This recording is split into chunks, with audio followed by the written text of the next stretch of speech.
Gracias a Dios, gracias a su presencia. Le damos la bienvenida a los que nos están mirando a través de las redes sociales. Estamos felices de poder compartir con ellos también esta palabra y damos gracias a Dios por la tecnología que nos permite llegar a los hogares a través de este medio también. Bueno, para los que nos están siguiendo, saben perfectamente que hoy comienza una nueva parte de la armadura. Y para los que no, bueno, estamos hablando en este año de la armadura de Dios y de Efesios capítulo 6, versículo 10 en adelante. Ahora vamos a hablar hoy del versículo 17, pero en realidad estamos hablando de toda la armadura. Entonces, lo que vamos a hacer ahora va a ser leer la palabra del Señor y luego vamos a repasar en la armadura, en nuestro soldado romano, esas partes de la armadura tan necesarias que debemos vestir.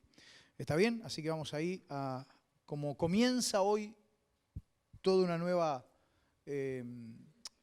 serie del Yelmo, donde vamos a estar hablando durante 4 sábados y 4 domingos sobre la armadura. Como comienza hoy, vamos a leer de vuelta el texto base, vamos a posicionarnos, vamos a dar la armadura y bueno, y ya a partir de ahí damos puntapié inicial. ¿Amén? ¿Amén? Bien, de bien. Bueno, vamos, la armadura entonces de Dios, Efesios 6, 10. Por lo demás, hermanos míos, fortaleceos en el Señor y en el poder de su fuerza, vestidos de toda la armadura de Dios, para que podáis estar, ¿me ayuda?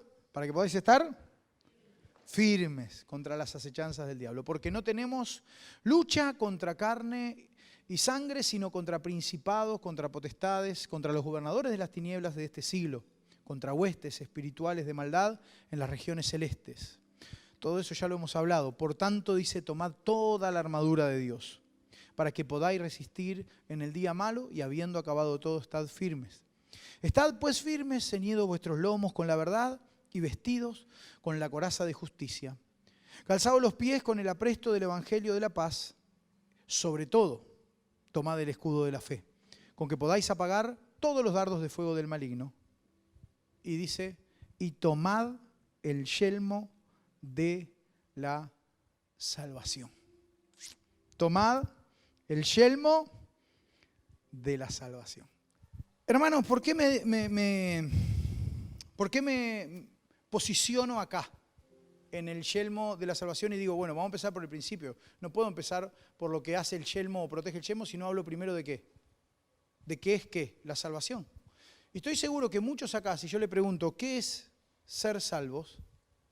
Y no sé si todos me podrán responder qué es en sí la salvación. Y hoy vamos a hablar específicamente de eso. O sea, no va a ser una prédica donde usted, no va a ser una prédica, sino va a ser una enseñanza o una clase teológica. ¿Te parece? Bueno, a Oscar por lo menos le gusta la idea. ¿Cuántos dicen amén? Porque si no sabemos qué es la salvación, es como aquel que te dice, y que, mira, no te puedo explicar, yo lo que experimenté fue algo que, o sea, esto es bueno, pero, ¿qué le dijiste? Nada, ¿no? Hay gente que es así, le preguntan, che, ¿y qué? ¿Cómo? ¿Qué es ser cristiano? ¿Qué? Y bueno, es ir a la iglesia.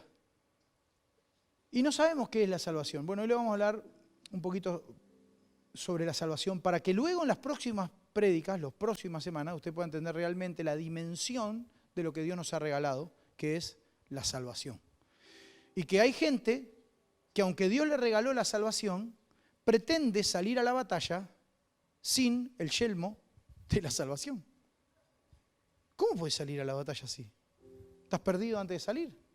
Hay gente que pretende vivir una vida que no puede vivir porque no está puesta en la cabeza, no tiene puesto en la cabeza lo que debe tener. Y cuando tú no te pones y no te proteges tus pensamientos y tu forma de pensar con las cosas que tenés que tener, y normalmente terminás siendo destruido por la realidad de la vida. Hay una palabra que siempre utilizamos y es tan eclesiástica, y está bien porque es así, que la gente no logra entender qué es, y es que el Señor nos redimió de nuestros pecados. ¿Cuánto ha escuchado eso? Y lo entiende, ese concepto. El Señor te redimió de todo pecado. Y claro, redimir, para los que hemos un poquito estudiado la Biblia o entendido el concepto, sabemos qué es redimir los pecados. Pero es un concepto complicado de entender. O algunos dicen, la sangre de Cristo te redimió. Y entonces uno dice, la sangre de Cristo me redimió. Y bueno, y como que me salvó. Bueno, vamos a cambiar ese concepto y vamos a hablar con una palabra más clara, que es lo que significa la palabra que usa la Biblia para salvación. Mire, en el griego la palabra es apolutrosis, que no vamos a hablar sobre la apolutrosis, pero eso de apolutrosis quiere decir rescate. Eso quiere decir, simple. ¿Qué quiere decir? Rescate. ¿Qué es redención entonces? Rescate. ¿Qué es lo que decimos nosotros cuando decimos que el Señor nos salvó? Lo que decimos básicamente es que el Señor nos rescató. Y ahora se entiende mejor, porque ya no decimos la sangre de Cristo me redimió. Decimos, bueno, la sangre de Cristo en esa cruz me rescató a mí. Eso que pasó en esa cruz me dio rescate a mi vida. O decimos, el precio de nuestro rescate lo pagó Jesús. Y se entiende mejor, ¿no? El precio de mi rescate lo pagó el Señor. Es como que vos estuvieras, te llevaron, ¿cómo es cuando te secuestrado? Gracias, esa era la palabra. Te secuestraron y vos ahí secuestrado recibiste la paga, el rescate para tu liberación. Eso es, a grandes rasgos, lo que significa esta palabra salvación. Ahora, alguno puede decir, pero ¿rescatado de qué? Bueno, rescatado de lo que la Biblia dice que todos, por cuanto todos pecaron y estamos destituidos de la gloria de Dios. Todos, de alguna manera, estamos destituidos de la gloria de Dios. O sea, para llegar a Dios no hay muchos caminos. Para llegar a Dios no es que vos es a tu manera. Para llegar a Dios, la Biblia indica que la forma de redimir nuestros pecados, o sea, de rescatar nuestra vida de donde estaba, es a través del Señor Jesús. Y cuando yo entiendo esto y entiendo que todos estamos fritos porque todos pecamos, y entonces puedo comenzar a entender lo que es la salvación. Si usted va al Google y pone simplemente así, simplemente pone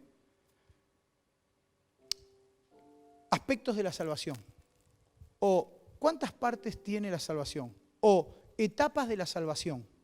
Si usted lo pone, lo que va a decir el Google va a ser 3 cosas, que son las 3 cosas que la Iglesia Católica y la Iglesia Evangélica ha pronunciado o ha hablado durante años. Estas 3 cosas son la justificación, la santificación y la redención. Justificación, santificación y redención. ¿Vamos los 3 de vuelta? 1, 2, 3, va. Santificación y redención. Entonces usted le dice, ¿cuáles son las etapas de la salvación? La justificación, la santificación y la redención. Parece que nuestra salvación, o parece que ese regalo de Dios que se llama salvación, tiene 3 partes. ¿Cuáles son? Justificación, santificación. Todo bien, pero no entendemos un pomo qué es eso. ¿Cuántos dicen amén? Gracias por tu sinceridad, mi hermano. Muy lindo, pero nos cuesta comprender realmente lo profundo de los conceptos. Claro, uno se empieza a desarrollar cada uno de los conceptos y comienza a entender lo que va produciendo Dios en nosotros. Lo que yo quiero hacer en esta noche es meterme en lo que se llama soteriología. No es torterología. Yo pensé cuando los torterólogos, ¿viste? Dije, para acordarme de esta palabra voy a acordarme de torterolo. Entonces torterolo, soteriolo es lo parecido. Soteriolo, torterolo, y ahí pensé cómo acordarme. ¿Vio? Soteriología. Diga conmigo, soteriología. ¿Qué es la soteriología? Es lo que estudia esta doctrina que es la salvación. ¿Está bien? Y se dedican a estudiar la salvación. Hay muchas corrientes, mucha gente tiene muchos conceptos de la salvación. Unos dicen que, ahora lo vamos a ver más adelante, que somos salvos siempre salvos. Una vez que aceptamos a Cristo, nunca más nos apartamos de Cristo. No importa lo que hagas, igual también aplican ellos y dicen, bueno, se supone que el fruto de que tu encuentro con Cristo te va a hacer cada día acercarte más a Él. Si no te acercas cada vez más a Él es porque nunca fuiste salvo. Pero es una doctrina, o sea, una creencia que se llama salvo siempre salvo. ¿Quién cree en esto? Calvino. Los calvinistas creen en esto. ¿Quiénes son? Los bautistas, por ejemplo. Nosotros no somos bautistas. ¿Somos qué? pentecostales, creemos en el Pentecostés. Los bautistas también creen en el Pentecostés, pero ellos se abrieron y creen en esta parte del calvinismo. En 1500 y pico por ahí, Calvino empezó a tirar esto. Y ahora vienen ¿quiénes? Los pentecostales, son los arminianos. Somos todos, acá los que fueron al Instituto Bíblico saben lo que son los arminianos, que no es la yerba arminio, por supuesto, claro que no. Son los que creen en Arminio. ¿Qué decía Arminio? No, la salvación se puede perder, decía Arminio. Podemos perder la salvación. Mire, cuando usted va al Instituto Bíblico, usted sale con la cabeza así. Porque cuando le meten todas estas enseñanzas de lo que cree uno, lo que cree el otro, lo que cosa, usted sale con un entrevero que no sabe ni para dónde arrancar. Dice, si estos tipos tuvieron 14.000 años estudiando esto y no llegaron a una conclusión juntos, no soy yo menos, no me da la cabeza para tanto. Está. ¿Cuántos están conmigo? Digan amén. ¿Cuántos hasta acá les pareció que estoy hablando en francés? Amén. Yo le pregunto, ¿cómo puede ser que seamos cristianos y no sepamos algo tan básico como qué es la salvación? Nos pasa, no nos interesa, no profundizamos, nos quedamos ahí. ¿Y de qué trata nuestra vida, lo que hacemos, por lo cual vivimos? De eso que experimentamos, que creemos que es la salvación. Estos tipos que se fueron de mambo, ¿no? Estudiaron demasiado, creo, se quisieron entender esto. Lo hicieron porque ellos decían, si yo soy salvo, necesito que los demás comprendan cómo ser salvos y la dimensión de la salvación. Entonces lo que vamos a hacer en esta noche, o lo que voy a hacer en esta noche, es tratar de que usted entienda de una manera práctica lo que Dios hizo por usted, que usted lo experimentó, pero no sabe cómo explicarlo. ¿Le parece? ¿Cuánto le gusta Netflix? Bien. ¿Cuántos son críticos? O sea, que usted mira en Netflix lo que otros no ven. Muy bien, muy bien. Bueno, muy bien. Vamos a ver algo ahora. Apagamos la luz y vamos a ver un videito. Preste atención a este video. ¿Está bien? A ver qué pasa.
Necesito 3 personas valientes que vieron el video y saben lo que vieron. ¿Quién pasa? Vamos a empezar con lo más grande, Alma, así te damos ventaja. ¿Te parece? Muy bien. En realidad el más grande sos vos, pero bueno, vamos a dejarlo de que es más grande. Depende en qué hablemos, ¿no? Pero bueno. ¿Qué tal? ¿Cómo estás? Muy bien, ¿y tú? Un gusto. ¿Todo bien? ¿Qué haces por acá? Bien, bueno. Pilú y entre. ¿Qué viste? Contame puntualmente, en pocas palabras, ¿qué vistes en el video y qué fue lo que más te llamó la atención? Un salvataje de parte de un helicóptero con 5 tripulantes. Sí, 5 tripulantes. Estoy contando. Sí, 5 tripulantes.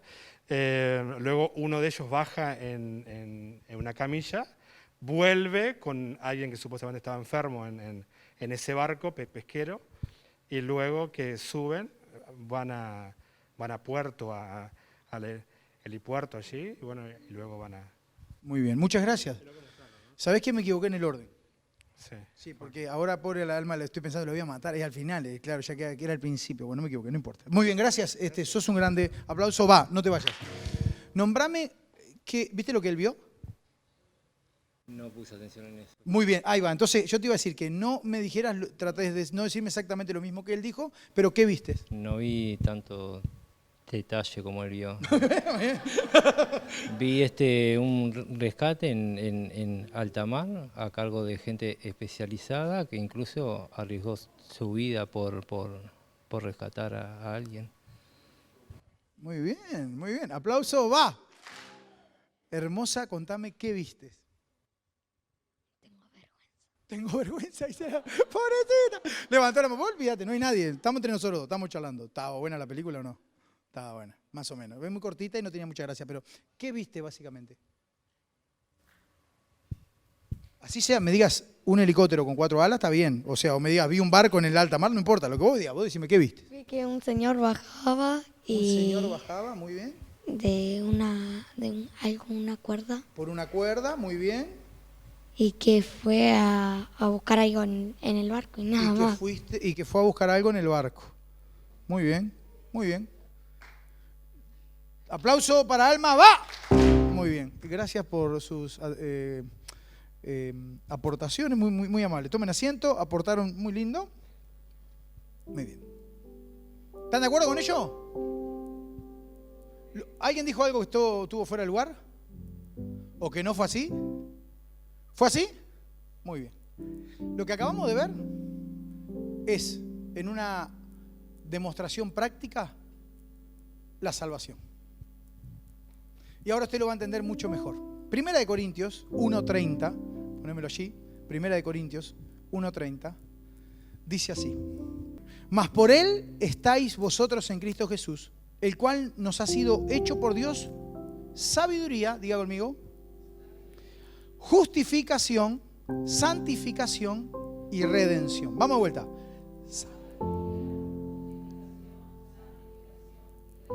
Para que, como está escrito, el que se gloría, gloríese en el Señor.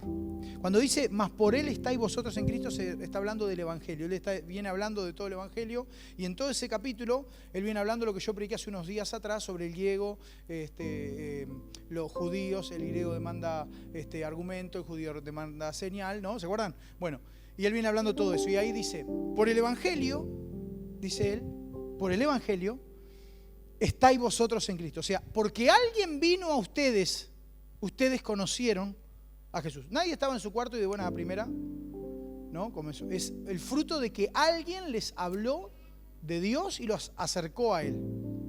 Alguien vino y los acercó a Dios. Bueno, y después dice, el cual nos ha sido hecho por Dios sabiduría, justificación, santificación y redención. La inmensa mayoría de las corrientes teológicas dicen estas tres cosas: santificación, redención y justificación. Pero acá él agrega algo más, Pablo. Él dice sabiduría. O sea, la primera etapa en la que uno llega a Dios es cuando uno comienza a entender cosas que antes no entendía. Empieza a experimentar cosas que antes no experimentaba. Es como que de buenas a primera uno empezó a entender que estaba haciendo las cosas mal. ¿No le pasó? Que vino a Dios y usted hacía de todo en la vida. O sea, le importaba todo un cuerno. Y de pronto hay cosas que se empezó a sentir mal. Dice, che,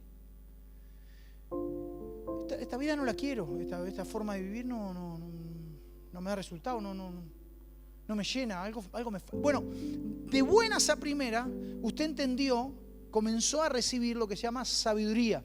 Y es como este naufragio que acabamos de ver, donde lo más importante no era que el helicóptero viniera en el principio. Al principio de todo, ¿qué era lo más importante? Lo más importante que tenía que pasar al principio de todo. ¿Qué le parece que era lo más importante antes que el helicóptero saliera? Lo más importante era que alguien reconociera que estaba enfermo o que alguien se diera cuenta de que estaba necesitando ayuda externa.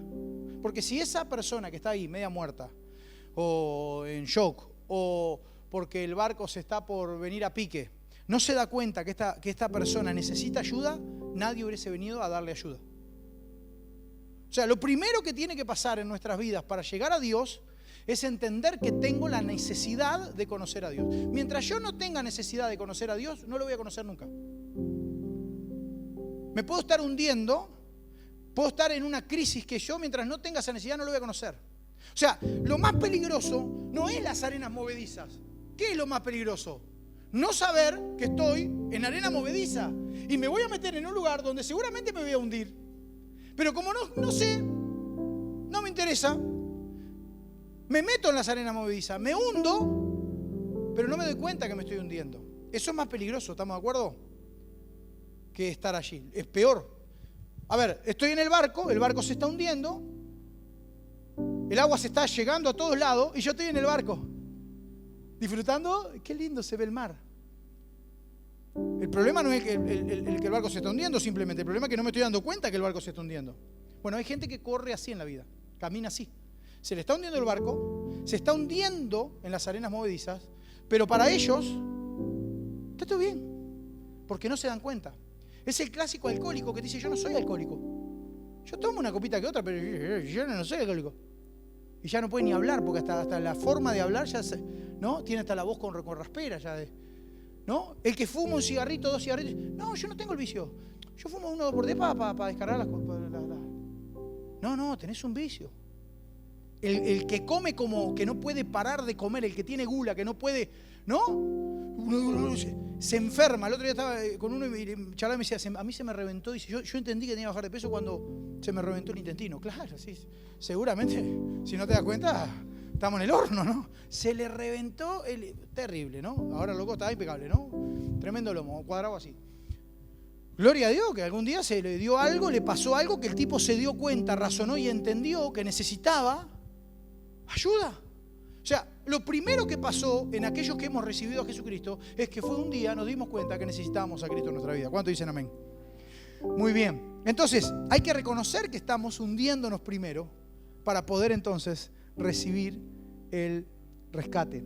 Hay gente que hace 20 años viene a la iglesia, 10 años viene a la iglesia, y no han entendido la importancia de reconocer la necesidad de Dios en algunas áreas de su vida. Y entonces no va a pasar nunca nada, porque mientras yo no reconozca la necesidad de Dios, va a ser muy difícil que Dios haga algo en mi vida. Sabiduría. Reconocer la necesidad de Dios, la necesidad de ser rescatado. Esa es la primera etapa. ¿Cómo es la salvación, Santiago? Bueno, la primera etapa comienza con reconocer. Reconocer que necesito a Dios. Reconocer que me estoy hundiendo. Reconocer que mi vida no tiene sentido sin Dios y que sin Dios no voy a ningún lado. Ahora, ¿la sabiduría es suficiente? No, no es suficiente. Vos podés reconocer que estás hundido económicamente, que no tenés un mango, ¿verdad? Lo reconoces. Pero vas y le pedís a tu hermano o a tu hermana que está más pelado que vos plata, ¿y qué te va a decir tu hermano o tu hermana? No, me encantaría ayudarte, pero estoy en el horno, estoy igual que vos. O sea, no cuente conmigo porque si vos estás en el horno yo estoy más. ¿Te puede ayudar? No. Y ahí apareció Darwin diciendo: lo que vi fue un rescate de personas especializadas. No cualquier persona. Personas especializadas. Voy de nuevo. No cualquier persona. Personas especializadas. Mire que hace poco la gente está entendiendo la importancia de ir a un psicólogo, la importancia de tratar sus emociones. No hace mucho. Antes eras medio loco si ibas al psicólogo. Y si ibas al psiquiatra ya eras loco del todo, ¿verdad?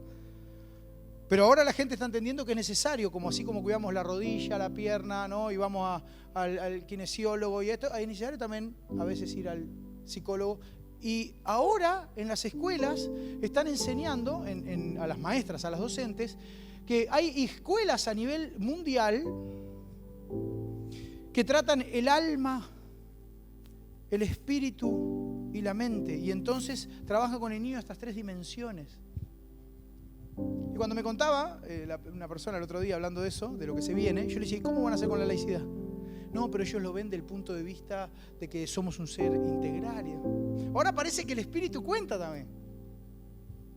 Y ahora hay gente que es especializada en las cosas del espíritu. No un pastor.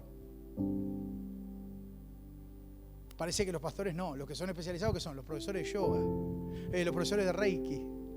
Ellos sí le damos la autoridad para que ellos hablen de cosas espirituales que suceden en el cosmos. Me encanta porque la Biblia se cumple, hermano, tan claro es la Biblia. Usted tiene que leer la Biblia. Es tan clara la Biblia, tan clara. Te dice, Él entenebreció el entendimiento para que no se dieran, para que lo animal lo hicieran natural y las cosas, y adoren la naturaleza y las cosas que vemos más que al Dios de que creó todas esas cosas. Pero bueno, eso no importa. El punto es, ¿reconocer es importante? Sí es importante, pero es la primera etapa. Se llama sabiduría. Es cuando Dios te empieza a dar sabiduría. Sabiduría de Dios. Entendés cosas y empezás a arrepentirte de esas cosas. Y ahí entramos en el segundo paso, que el segundo paso es justificación. ¿Por qué el segundo paso es justificación y no el primero? Porque nosotros lo decimos así. Si usted va al Instituto Bíblico, le van a decir justificación, como dijimos. Justificación, santificación, redención. Si va al Instituto Bíblico. Pero como usted viene a Iglesia Nación y como usted lee la Biblia con el apóstol Pablo dice sabiduría, después dice justificación, en la segunda parte. Y acá es la parte importante. Fíjense en que cuando el helicóptero va a rescatar a este hombre, al desgraciado, que necesitaba ayuda, el helicóptero se acerca hasta un punto y de repente baja una persona que no estaba en el barco, no estaba en su mismo barco, ni estaba en su mismo nivel. Estaba en otro nivel, muy distinto. Y no solo estaba en otro nivel muy distinto, sino que estaba especializado. Y no solo estaba especializado, sino que bajó a ellos. Y cuando baja al encuentro con ellos, hace algo muy importante. ¿Qué hizo? ¿Lo dijo? Alguien lo dijo. Bajó, le ajustó la camilla, lo puso, lo ató y lo subió. ¿Sabe qué es la justificación? La justificación es el clic de la camilla. La justificación es el ploc de la camilla. ¿No me está entendiendo? La justificación es lo que a vos te asegura que ya estás a salvo. Cuando ustedes le dicen que usted es salvo, normalmente hay gente que le pregunta, ¿pero vos sabés si vas a ir al cielo? Y hay gente que no sabe decir, no tiene la seguridad. Dice, no sé, yo qué sé, cuando lleguemos allá arriba veremos. No, la Biblia dice que si tenemos al Hijo, tenemos la vida. Por lo tanto, si yo recibí a Jesús en mi corazón, tengo la certeza, la seguridad de que algún día, cuando nos encontremos con Dios, voy a estar con Él. No por mi capacidad, no porque soy bueno, no porque hago las cosas bien. No, no es por eso. Dice la Biblia, es por gracia, para que nadie se gloríe. O sea, no es que vos sos cra y porque sos cra vas al cielo. Los que hemos recibido la salvación, no la hemos recibido porque la tenemos clara o somos cra. La hemos recibido por un simple hecho. El regalo de Dios, la gracia de Dios. Es el regalo de este que bajó, me metió el cinto y me ajustó a Él. Esto es lo que hizo el Señor con nosotros. Nos ajustó a Él. Nos abrazó a Él y hoy subimos y estamos con Él. Ahora bien, ¿qué justificación? Es estar ajustado. Para que lo entiendas. ¿Ajustado a quién? A Cristo. La Biblia dice que el Señor se hizo hombre para venir a nosotros. ¿Qué quiere decir eso? Se bajó del helicóptero, aquel especializado, vino al barco, nos tomó, nos abrazó y ahora nos subió. Eso es la justificación. Somos salvos. Ahora hay gente que se agarra de eso para decir, bueno, entonces si soy salvo ya está, porque si no es por obras, ¿para qué tengo que hacer ciertas cosas? Si es por gracia. Si es un regalo de Dios, entonces no tengo que matarme haciendo cosas, porque es un regalo de Dios. Claro. Ahora, claro, la gracia te da ese regalo que Dios te da de bajar, te demanda a vos que para que esa persona baje, vos tengas que hacer dos cosas, y esas dos cosas a veces no las tenemos en cuenta. Hay dos aspectos fundamentales que vos tenés que tener en cuenta para ser justificado. Hay gente que cree, no, pero yo voy a la iglesia, ya está, no alcanza. ¿Qué es eso? ¿Qué es ir a la iglesia? ¿Qué es ir a un salón que tiene 4 paredes y nos juntamos y cantamos unas canciones y un hombre habla? ¿Eso ya te salva? ¿De qué? No, la justificación es el proceso, el producto de dos aspectos fundamentales en tu vida. El primero es que te hayas arrepentido, que haya un sincero deseo en tu corazón de salir de ese barco, de renunciar a ese barco, y aunque no estés más con la gente que estás ahí, y aunque te pierdas la estadía que tenías en ese barco, yo no sé si ustedes piensan, ese era un barco de rescate de pesquero, ¿no? Pero si lo hubiese puesto el Titanic, la gente que estaba ahí se perdió medio viaje. ¿No? Es como que el tipo baja y el que está abajo le dice, no, pará un poquito, a mí me queda todavía medio viaje y si no era hasta acá. Yo quiero llegar hasta donde iba. No subís. ¿Por qué? Porque si no renunciás a lo que estás viviendo, y seguramente no puedes subir al nivel que tenés que subir. O sea, la justificación es el producto de que vos te encontraste contigo mismo, sabés que la vida que llevas no es la correcta y renunciaste y dijiste renuncio. Si no hay renuncia, no hay justificación. Entonces lo primero que yo tengo que hacer para venir a Cristo es renunciar. ¿Renunciar a qué? A cosas que yo sé que me alejan de Dios y que no las quiero más en mi vida. Porque si sigo acá, me hundo. Y no quiero seguir acá para hundirme. Quiero salir de acá. Y renuncio. Por eso tenemos tantos, como decíamos el otro día, cristianos sensuales. ¿Por qué tenemos tanta gente sensual dentro de la iglesia que solo se guía por sentimientos, si siente o no siente? Porque en realidad lo que les importa es sentir algo de parte de Dios, no comprender la verdad de Dios. La palabra de Dios, la Biblia es la verdad de Dios. Este libro que ha cambiado generaciones y al mundo entero, y que hasta hoy, después de miles y miles de años, sigue siendo el bestseller de todos los tiempos y el libro que causa más controversia, no es el fruto de la casualidad de la vida, es el fruto de que la palabra de Dios genera cambios en la gente. ¿En qué gente? La que está dispuesta a renunciar. Y entonces el tipo que está en el barco renuncia y se rinde. Y como se rinde, el experto puede venir a sacarlo, porque si no se rinde va a ser muy difícil que el experto lo saque de allí. ¿Usted no ha visto nunca una persona cuando se está ahogando que hace el salvavidas? ¿Usted ha visto un salvavidas que vaya a una persona ahí a sacarla en medio de la... El salvavidas espera que la persona se rinda, porque si no, se ahogan los dos juntos y la que se está ahogando lo curte a piñazo al salvavidas. Y entonces ¿qué hace? Espera que se rinda, y cuando se rindió, ahí lo saca. O la otra le pega una buena piña, lo duerme y la saca, ¿no? Pero lo normal es que lo deja que se rinda y ahí lo saca. No hay justificación, no hay clic, si no hay una actitud de corazón de rendición a Cristo. Rendirte a Cristo es mucho más profundo de un estado emocional. Rendirte a Cristo es mucho más profundo que venir a la iglesia. Rendirte a Cristo es reconocer que Él es el dueño de tu vida. No el pastor, no los líderes, no, Cristo. Y eso demanda mucho de nosotros, esa rendición. Renunciar y rendirme. Y entonces, como renuncié a mi vieja vida, como renuncié al barco en el que iba porque se me estaba hundiendo, y me rendí, y no puedo más, entonces viene a rescatarme el Señor y me dice, te voy a sacar de acá y te voy a poner donde tengo que ponerte. Y allí te sube y te saca. Vamos a leer Romanos 3:20. Ya que por las obras de la ley ningún ser humano será justificado delante de él, porque por medio de la ley es el conocimiento del pecado. Dice, nadie va a ser salvo por la ley. La justicia de Dios por medio de la fe en Jesucristo para todos los que creen en Él, porque no hay diferencia, por cuanto todos pecaron y están destituidos de la gloria de Dios, siendo justificados gratuitamente por su gracia mediante la redención que es en Cristo Jesús. Escuchar esto para nosotros es normal. Hace 200, 300 años atrás, escuchar esto era gravísimo.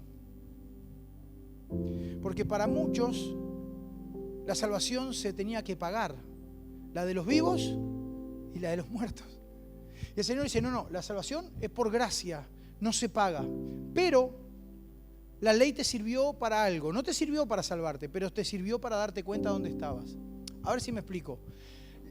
La ley, esto que nosotros vemos en el Antiguo Testamento, que uno se pregunta, ¿y para qué existe la ley? Todo lo del anterior. ¿Para qué Dios lo creó si al final del cabo vino Jesús y restauró todas las cosas? ¿Para qué sirve la ley? La ley sirve para mostrarnos dónde estamos parados y para mostrarnos el pecado que teníamos. Si no fuera por la ley no hubiésemos visto que el barco se nos hundía.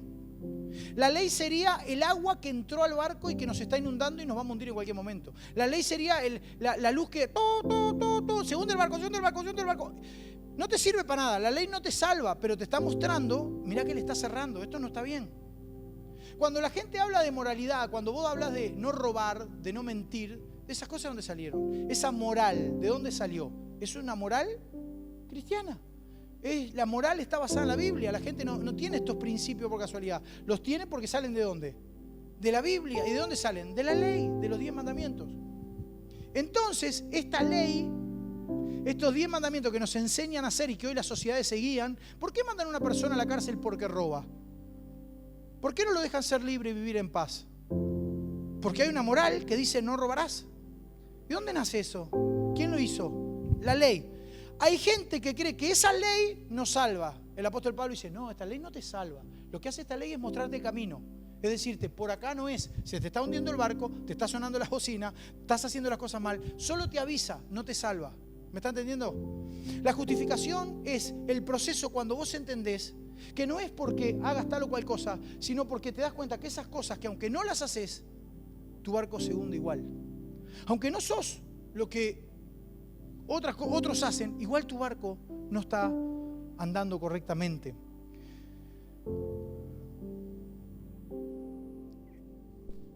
Entonces entramos en ese proceso de la salvación tan lindo, que aparentemente es ponerse un casquito, pero es mucho más profundo. Fue el proceso de que empecé a entender cosas que antes no entendía. Eso se llama sabiduría. Dios me justificó porque renuncié, porque me rendí. Me rendí, dije no puedo seguir, renuncié. Y Cristo vino a mi vida, se bajó, me colocó la camillita, el cinto, lo que quiera ponerlo, y ¡cluc! Y me apretó. Y ahí quedé. Y ahí me comenzó a subir. ¿Qué viene ahora?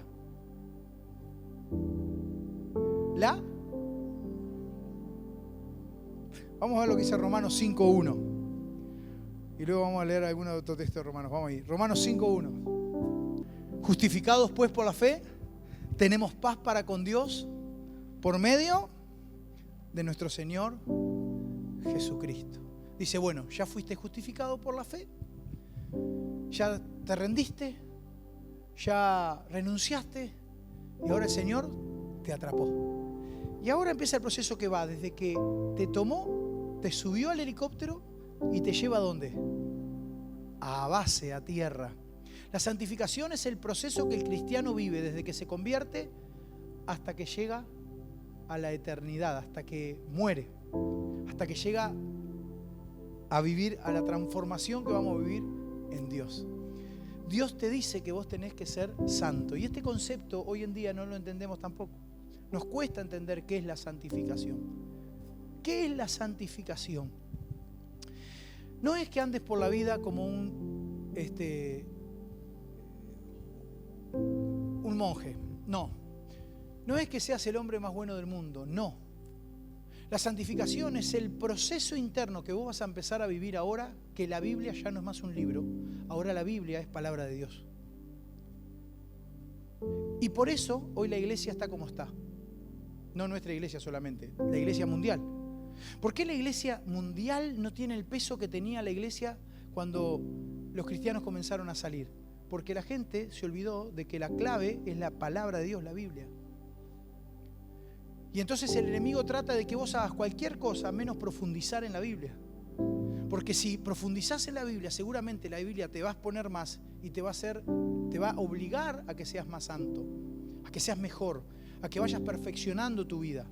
Lo que hace la santificación es perfeccionarte. Vos te vas perfeccionando en Dios. Antes hacías cosas que ahora no las haces. Antes soportabas cosas que ahora soportás mucho más. O sea, antes no te podían decir A porque le tiras un palo por la cabeza. Ahora te dicen ABC y has empezado a controlarte. Ya tus impulsos no te dominan. Ya no te agarrás las piñas con todo el mundo, porque ahora tus impulsos no son gobernados por vos. Ahora tus impulsos los pusiste en las manos de Dios, porque la palabra empezó a traer en tu vida convicción en ciertas cosas que te llevan a otro nivel con Dios. Romanos 6:22 aclara esto y aclara cómo es el proceso de perfeccionamiento en Dios. Romanos 6:22. Y dice, ¿cuál es lo primordial? Lo primordial para la iglesia hace 40 años atrás era ser santo Y entonces te decían, tenés que buscar eso, no te contamines, no hagas esto, no, porque el fin era ser santo. Pero en realidad esto no es así, el fin no es ser santo. Dios no quiere que el fin nuestro, no es que seamos santos, el fin nuestro es otro. Ahora lo vamos a leer ahí. Dice, mas ahora que habéis sido libertados del pecado y hechos siervos de Dios, tenéis por vuestro fruto la santificación.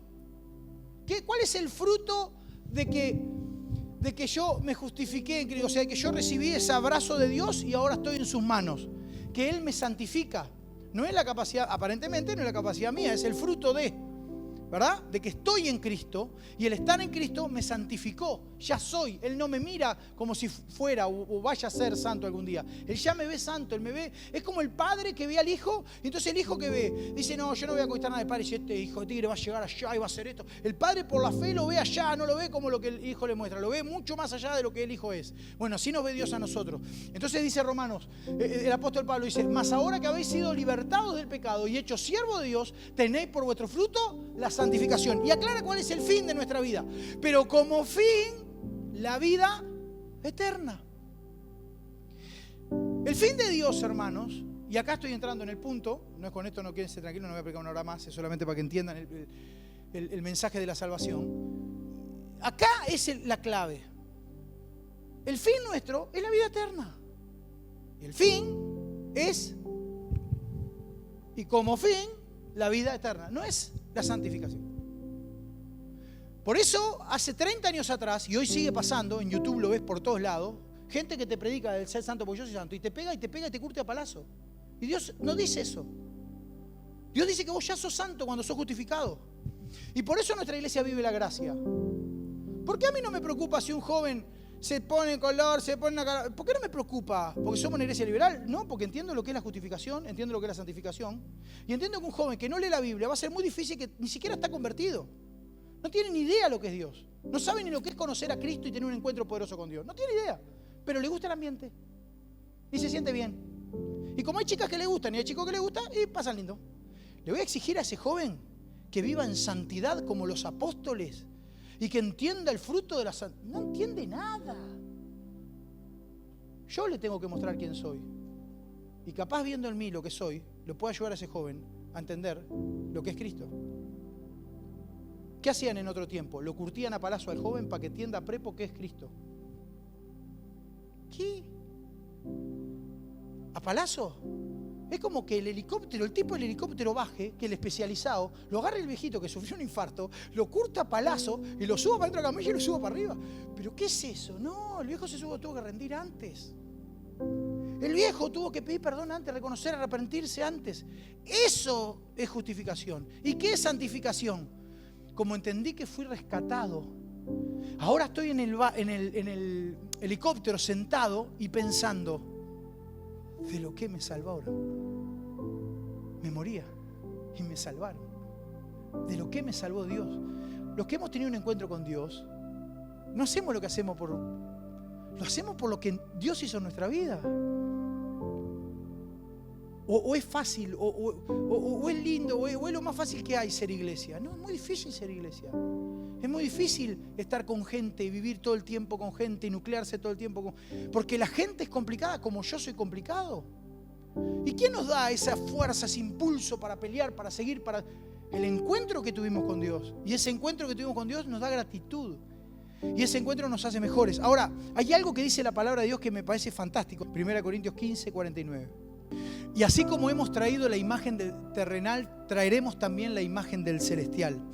Él está hablando de la transformación que vamos a sufrir o que vamos a vivir en Cristo. Pero esto digo, hermanos, que la carne y la sangre no pueden heredar el reino de Dios, ni la corrupción heredará la incorrupción. He aquí os digo un misterio. No todos dormiremos, pero todos seremos transformados. En un momento, en un abrir y cerrar de ojos, al final de la trompeta, porque se tocará la trompeta y los muertos serán resucitados incorruptibles y nosotros seremos transformados, porque es necesario que esto corruptible se vista de incorruptible y esto mortal se vista de inmortalidad.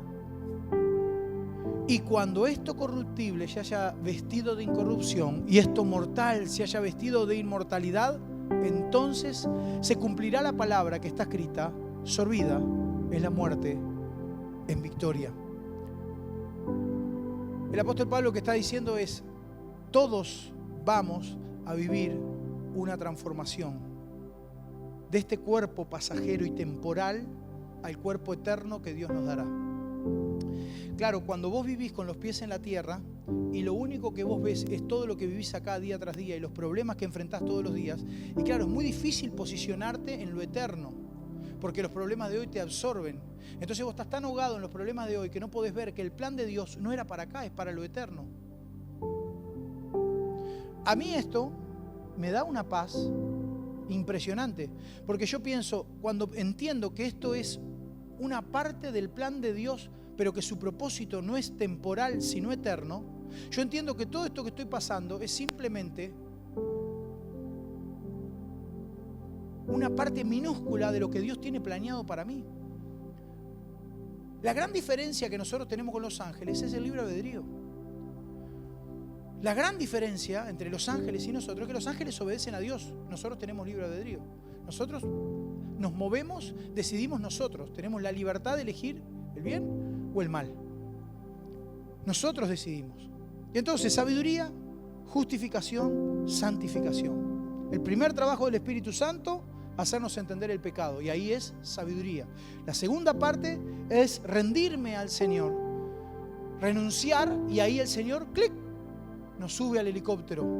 La tercera parte es la santificación, es el proceso de que el Señor nos toma hasta que llegamos a la eternidad con Él. Ese proceso en el que vivimos, que algunos, como el preso en la cruz del Calvario, de un día para el otro, o sea, en el momento, ¡pum!, ya estaba con el Señor. No vivió el proceso de santificación y de perfección que nosotros vivimos durante los años, que comenzamos en una condición y fueron pasando los años y la gente nos ve y dice, che, ¿cómo has avanzado en tu vida? Qué bien te veo mucho mejor. Pensar que eras esto, pensar que estabas así, asá, y ahora qué bien se te ve, somos ejemplos, somos bendiciones. El proceso de perfeccionamiento en Dios, ¿verdad? El de santificación. Y por último, la redención, ¿no? Que es cuando Dios ya nos toma y ahí nos hace vivir con Él para toda la eternidad. ¿A quiénes? A los que decidimos estar con Él. Ahora hay gente que dice, no, esto no es así. En realidad ya nosotros no elegimos, no tenemos libre albedrío. Como le decía, hoy hay dos corrientes.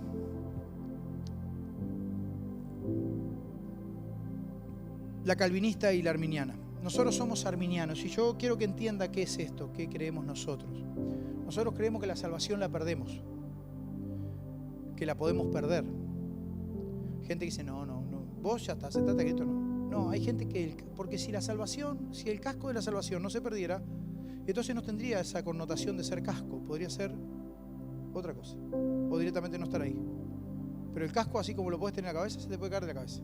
Y si mirás desde el principio de los tiempos, todo fue cuestión de decisión. Adán y Eva tenían la decisión. Ellos decidían si probaban el fruto o no probaban el fruto. No se lo impuso Dios. Sí, pero Dios sabía que es una decisión del hombre. Que en el eterno tiempo de Dios supiera es una cosa. Ahora que la decisión la tomaron ellos. ¿Y por qué Dios no evitó? Porque si no, no sería libre albedrío. Cada uno decide. Somos libres de decidir. Dios no te pone un revólver en la cabeza para subirte al helicóptero. 1 Corintios 1, 2 dice, a la iglesia de Dios que está en Corintio, a los santificados en Cristo Jesús, llamados a ser santos, a todos los que en cualquier lugar invocan el nombre de nuestro Señor Jesucristo y Señor nuestro. Es decir, Dios nos llama, o la Biblia o el apóstol Pablo nos llama a ser santos. Somos nosotros los que debemos esforzarnos en vivir esa santidad. Somos nosotros los que tenemos que esforzarnos en conocer más a Cristo. No es la obligación del pastor hacerte santo. No es que el pastor te curta palo o el líder te curta palo para que vos seas santo. No es tarea de ellos. El líder no te va a curtir a palo para que seas santo, porque la santidad es personal. Uno decide ser santo.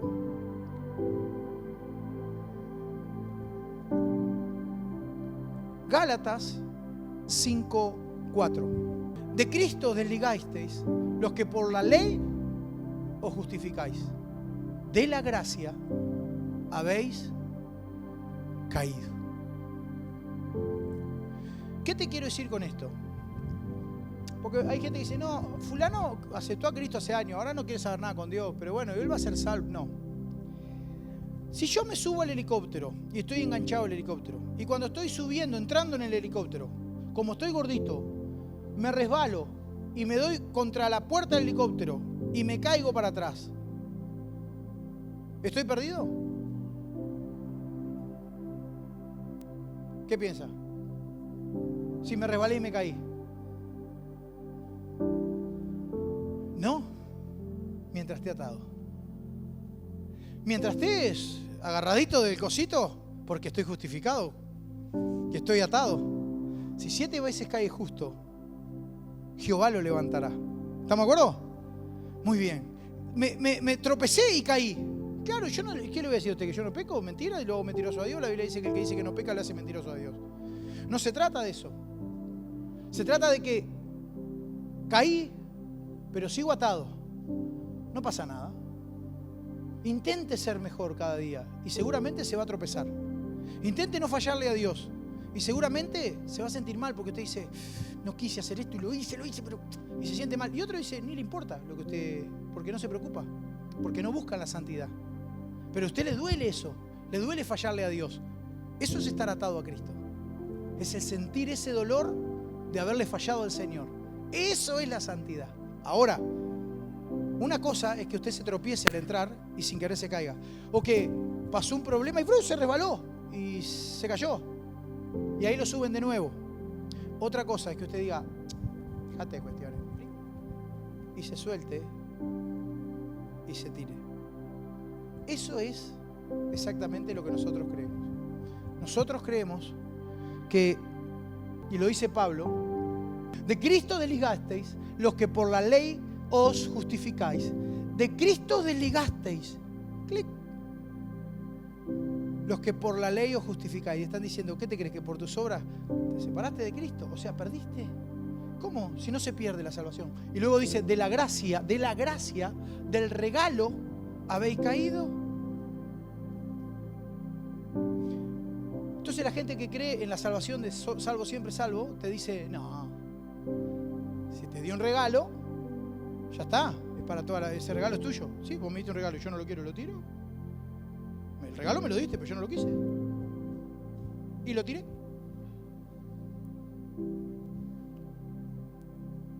Le voy a leer otro texto, Filipenses 2:12. Dice así, por tanto, amados míos, como siempre habéis obedecido, no como en mi presencia solamente, sino mucho más ahora en mi ausencia, ocupaos de vuestra salvación con temor y temblor. ¿Me tengo que ocupar de algo que no voy a perder? Porque lo tengo asegurado.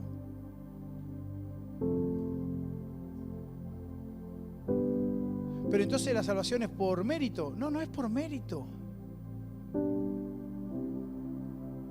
Es por santificación. Me estoy perfeccionando en Él. Él me justificó y yo cada día me abrazo más a Él y la cuido con temor y temblor al regalo que Él me dio.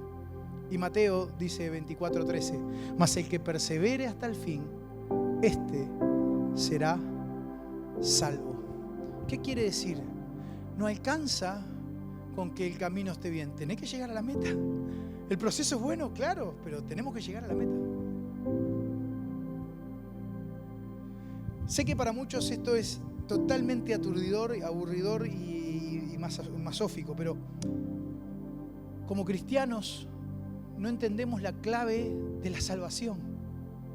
Hermano, tenés que pasar estas etapas. La etapa de la sabiduría, donde se te revela a Dios y empezás a cambiar cosas. Muchos ya la vivieron.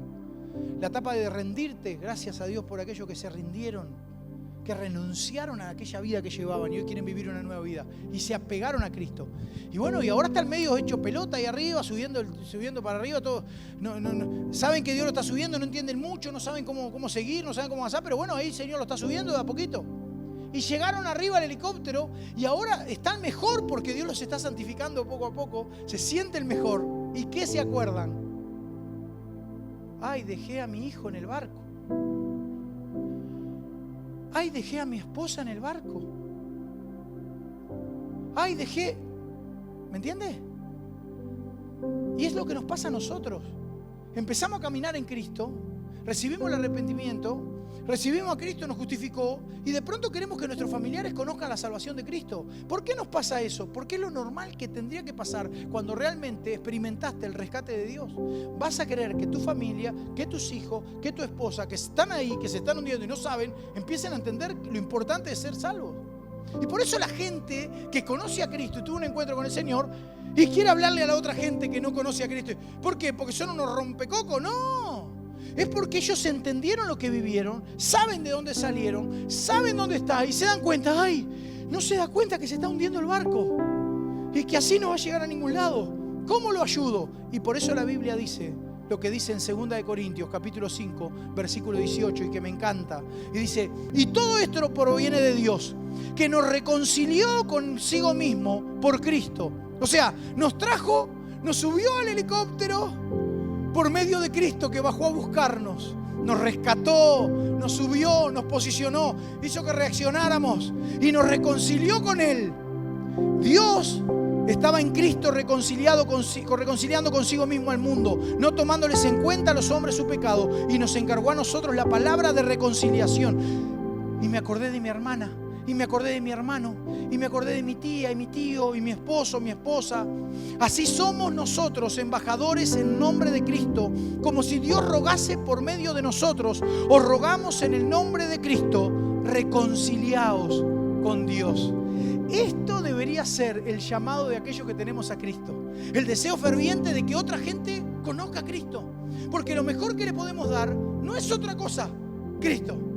Si conocieras a Cristo, el amor de Dios, y sintieras lo que experimenté y salieras de donde estás, qué feliz serías. Y con algunos te va a resultado y con otros no te va a resultado. Porque la sabiduría no viene de ti, viene del Espíritu Santo. El primer paso.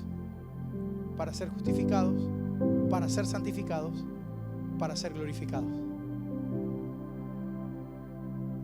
La salvación es un proceso hermoso de rescate de Dios. Él nos rescató.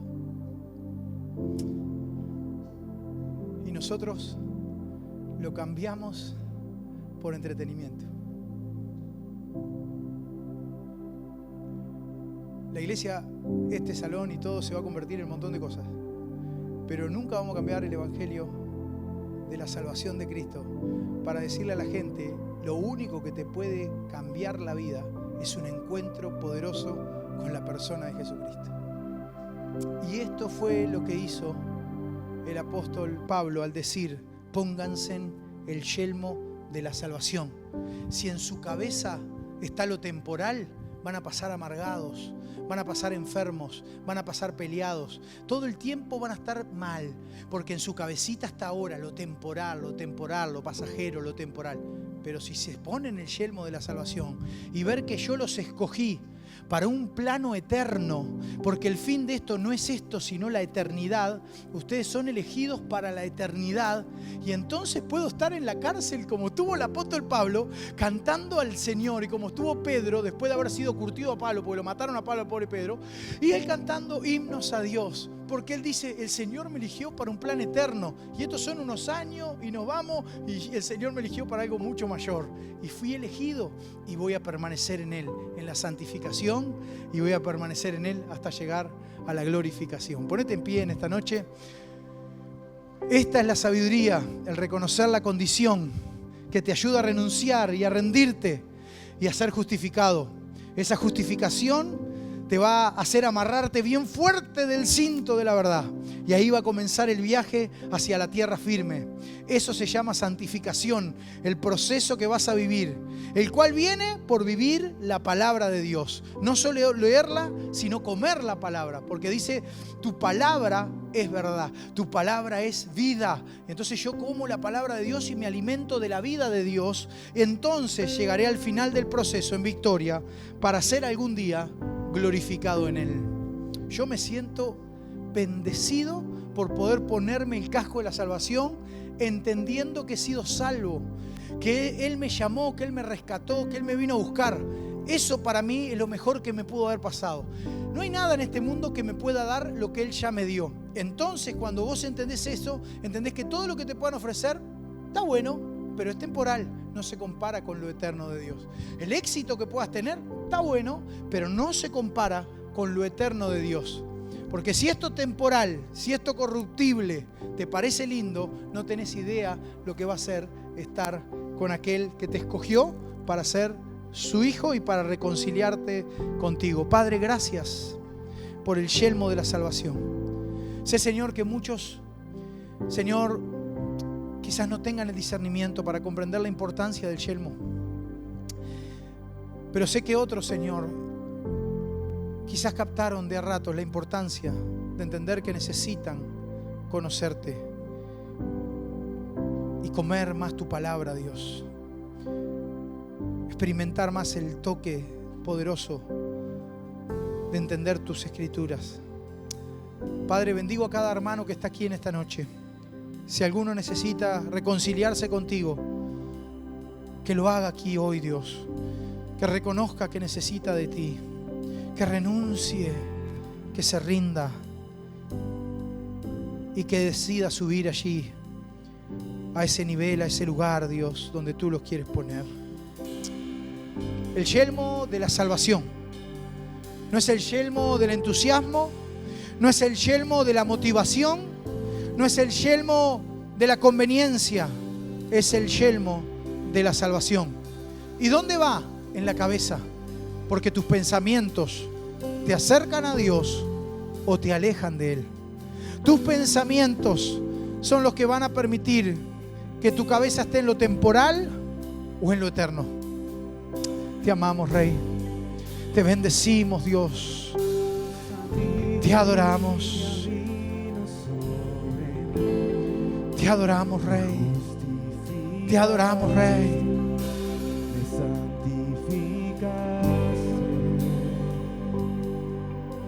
Tu obra trajo a mí tu redención, y así tú me diste salvación.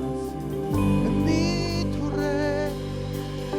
Tu sabiduría vino sobre mí, me justificaste, me santificaste.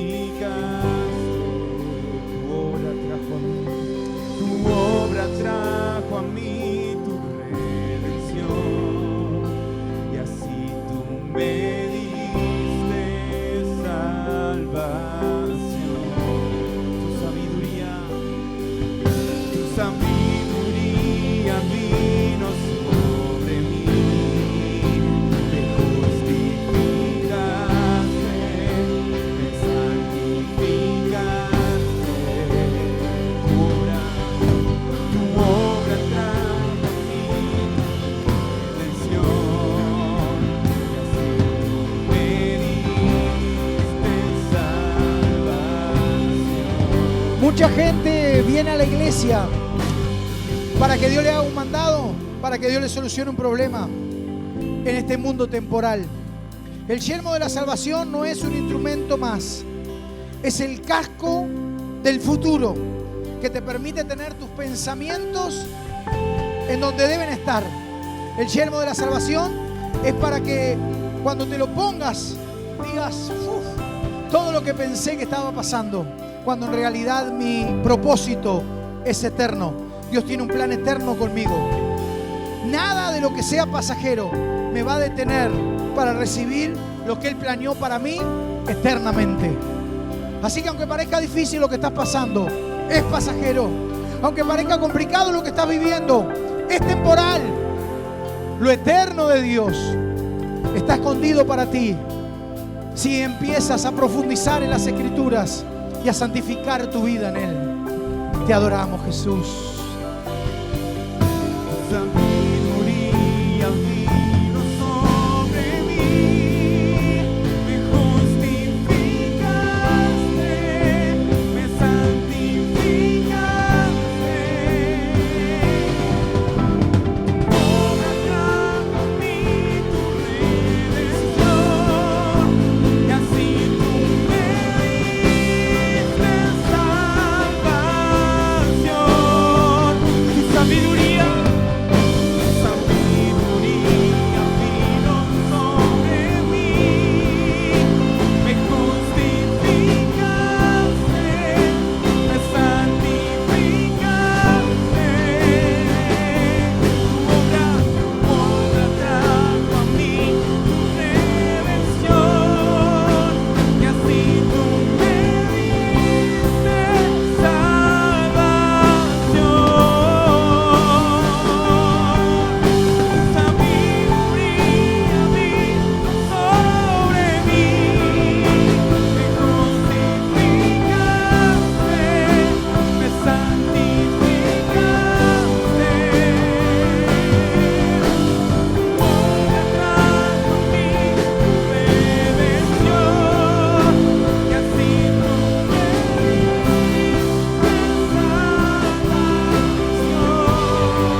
santificaste. Tu obra trajo a mí tu redención. Tu obra trajo a mí tu redención. Y así tú me diste salvación. Que se escuche tu voz cantando. Tu sabiduría vino sobre mí. Me justificaste.